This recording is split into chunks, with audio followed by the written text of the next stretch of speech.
আল্লাহ বলেন, ইয়া আদম, হে আদম, উসকুন আনতা ওয়া যাওজুকাল জান্নাতা। হে আদম, আর তুমি তোমার স্ত্রী দুইজন মিলে জান্নাতের ভিতরে অবস্থান করো, বাসস্থান। উসকুন, অবস্থান করো। এই জান্নাতটাই তোমাদের বাসস্থান, জান্নাতটাই হলো তোমাদের আসল ঠিকানা। ওয়া আদম উসকুন আনতা ওয়া যাওজুকাল জান্নাতা ফাকুলা। জান্নাতের ভিতরে তোমরা দুইজন থাকবে আর জান্নাতের ভিতরে বসবাস করবে, ঘুরবে, আনন্দ করবে। আর ফাকুলা মিন হাইসু শিকতুমা, যেখান থেকে যেই ফলগুলো তোমাদের ভালো লাগে, যেই খাবারগুলো তোমাদের ভালো লাগে, যেই ফলগুলো খাইতে ভালো লাগবে, মজার মজার খাবার, কত আইটেমের ফল, ফাকুলা, আল্লাহ বলেন তোমরা দুইজনে খাও।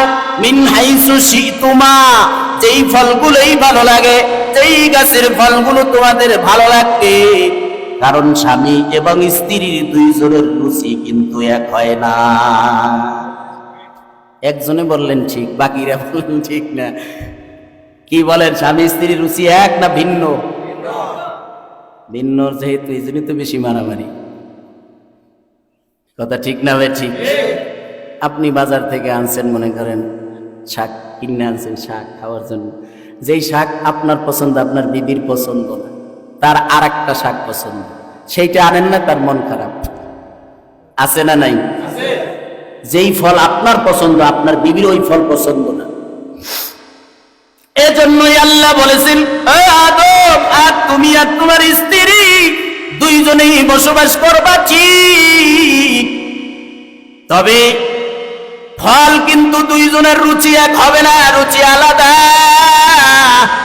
সুতরাং যেখান থেকে তোমাদের ভালো লাগে, যেই গাছের ফল ভালো লাগে, ওই গাছের ফল তোমরা দুইজনে খাও।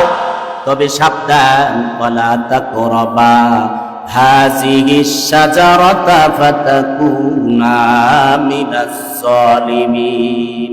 তবে সাবধান, আদম আর হাওয়া দুইজনে যত মনে চায় খাও আর ঘুরো জান্নাতের ভিতরে, তবে সাবধান, এই যে একটা গাছ দেখা যায়, এই গাছের নিকটবর্তী হইবা না, গাছের নিকটেও যাইবা না।